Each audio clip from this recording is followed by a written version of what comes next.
Welcome to the Deep Dive. We tear apart your reading list so you can get straight to the good stuff, the really essential knowledge.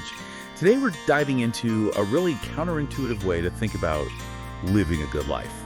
It comes from Mark Manson's work, and honestly, it kind of flips the whole self-help thing on its head. Yeah, it really does. And we're going to kick things off in maybe the last place you'd expect for inspiration. Yeah, The life of Charles Bukowski, the poet. right. Bukowski. For decades, this guy was basically a mess by any standard measure. An alcoholic, gambler, pretty unpleasant dude. Totally. Worked this dead-end post office job forever, kept sending out his writing. And just got rejection after rejection for like 20 years. But then somehow he breaks through in his 50s, becomes this huge underground success. Novels, poems, the whole deal. And here's the kicker, the really strange part. The epitaph on his tombstone. Just 2 words. Don't try. Don't try. I mean, talk about a slap in the face to the whole hustle culture idea, right? Everything tells you he succeeded because he kept trying. But maybe his own point was different. Maybe the success came when he just stopped trying so hard to be something he wasn't and just, accepted being a failure who wrote about it. Okay, so that acceptance, that's kind of the mission for this deep dive then. Yeah. We're looking at why maybe real contentment isn't about chasing the positive all the time. Exactly. It's not about expecting, 12-karat gold nuggets for breakfast, as Manson puts it. It's more about figuring out what struggles, what pain you're actually willing to deal with. Because our culture, it feels like it's constantly telling us we're not enough. Need a better car, better vacation, better everything. Always give a damn about more stuff. Well, yeah, giving a damn about more things, great for the economy. Keeps us buying. But it takes a toll, mentally. Huge toll. And that leads us right into this trap the source calls the feedback loop from hell. Okay, unpack that.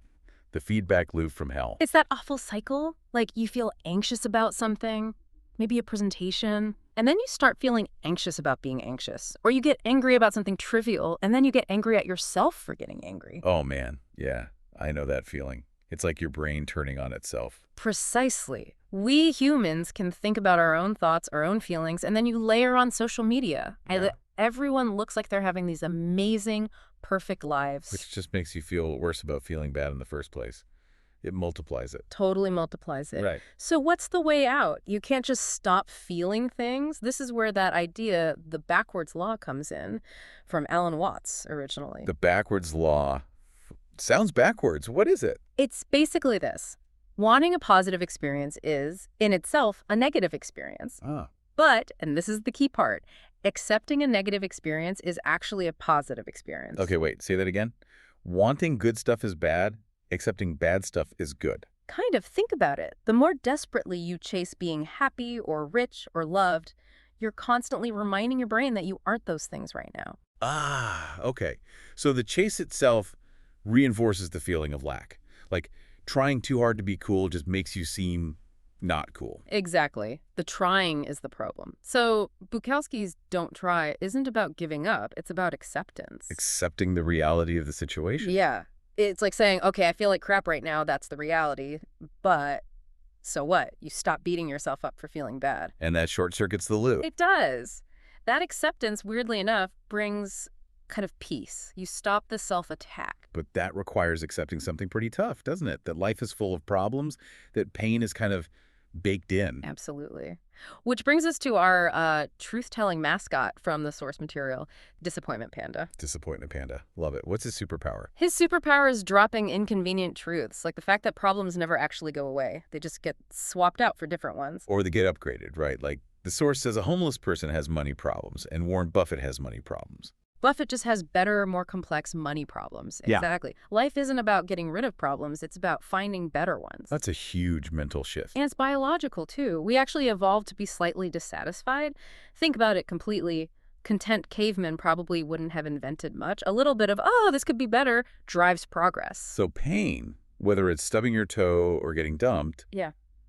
it's just feedback, information. It's essential information. Physical pain teaches you not to walk into walls. Emotional pain, like rejection or failure, it teaches you maybe what social strategies don't work or what mistakes to avoid. Pain is a feature, not a bug. And the problem today, especially in wealthy societies, is We try to shield ourselves from all discomfort. You try so hard, we coddle ourselves, and we lose the benefit of that healthy pain, that feedback. That's where you get, intense anxiety over tiny things, first world problems, this sort of existential dread, despite having so much. Because real happiness isn't about avoiding problems. No, it comes from solving them, actively engaging with challenges, trying to deny problems or blame everyone else. That might feel good for a second, but long term, it just breeds insecurity and bitterness. Okay, so if happiness is about solving problems and problems are endless, Yeah, the real question isn't just what makes me happy. right. The deeper, more useful question is, what pain am I willing to sustain? What struggle am I willing to choose? Because any happiness worth having requires some kind of effort, some managed difficulty. And to answer that question, you need self-awareness. The source uses that onion analogy, right? Peeling back layers. Yeah. Layer 1 is just basic stuff. I feel angry. I feel happy. Simple recognition. Okay. Layer 2 is asking why. Why do I feel angry? That starts to show you what you value, what you see as success or failure in that moment. And the deepest layer, the Yeah. core of the onion. That's your personal values, the fundamental standards you measure yourself and your life against. These values dictate the kind of problems you have. Good values lead to better problems. Crappy values lead to crappy problems. Okay, let's make that concrete. There's that example of the two musicians. Oh yeah, the rock star problems. Perfect illustration. You've got Dave Mustaine, kicked out of Metallica right before they became, well, Metallica. Right, so he forms Megadeth. Huge band, sells millions of albums, technically brilliant. Absolutely brilliant. 25 million albums. But he interviews years later and he still sounds kind of bitter. Why? Because he was still measuring himself against Metallica. They sold, what, 180 million? Exactly. His metric, his underlying value, was basically revenge or maybe relative success compared to them. So even massive success felt like failure because it wasn't that specific success. His value system generated a problem he could never really solve on his terms. Precisely. Now contrast that with Pete Best. The original Beatles drummer. Kicked out just before Beatlemania exploded. Talk about bad timing. Awful timing. And yeah, he was devastated, really struggled for years. Yeah. But eventually, he shifted his values. How so? He stopped defining success by fame or musical glory, which, let's face it, was never going to compare to the Beatles. He focused instead on building a stable family life, found happiness in his marriage, his kids, a more conventional life. So he changed his metrics. He chose values like family and stability, which generated problems he could solve and find satisfaction in. That's the whole point. He chose better values, which led to better, more meaningful problems.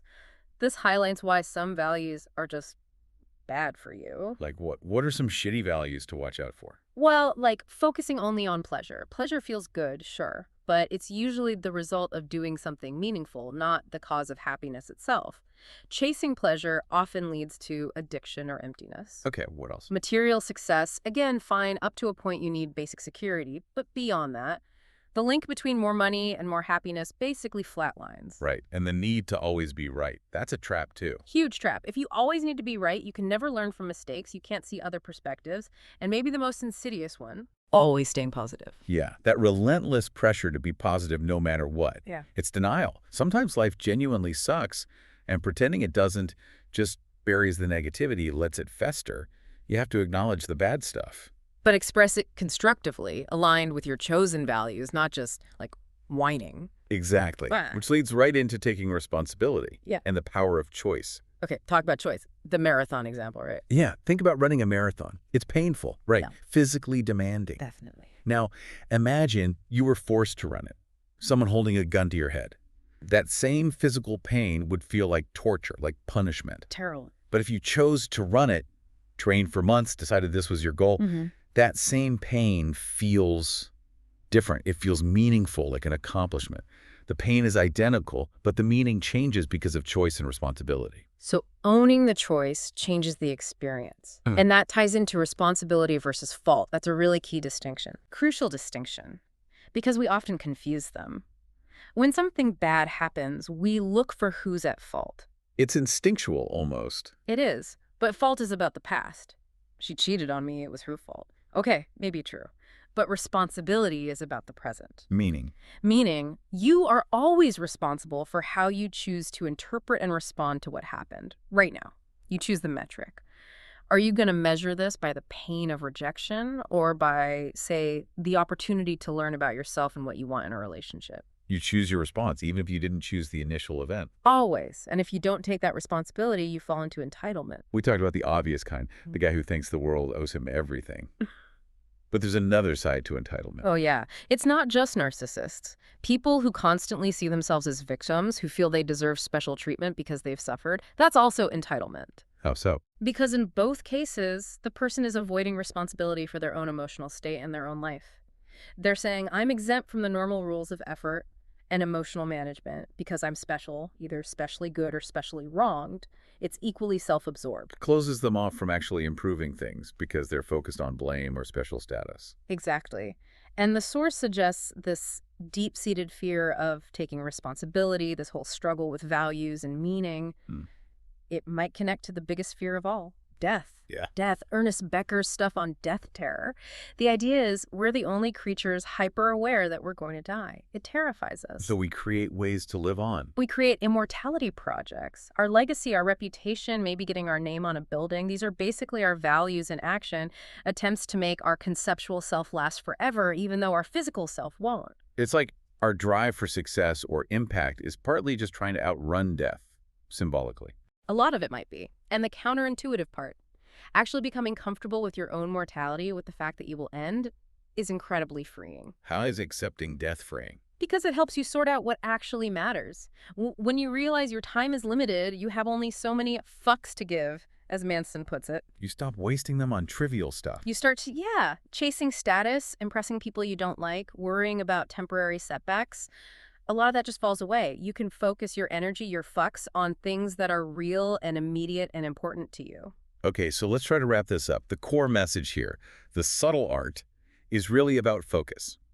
You've got a finite amount of attention, of energy, of fucks. Don't waste them. Choose carefully what you care about, things like your relationships, your purpose, things you can actually influence. And accept the struggles that naturally come with those important things. Because worthwhile things are rarely easy.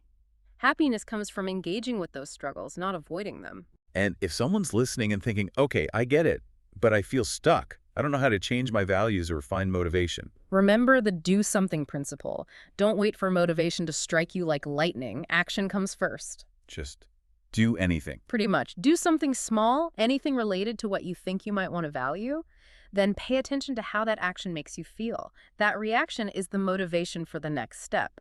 Action isn't just the effect of motivation, it's also the cause of it. It's an iterative process. You just flip a switch from wrong values to right values. In a way, it's more like going from wrong to slightly less wrong, then slightly less wrong again. You learn by doing, by experimenting, by being willing to be wrong. And maybe accepting that you're, well, average.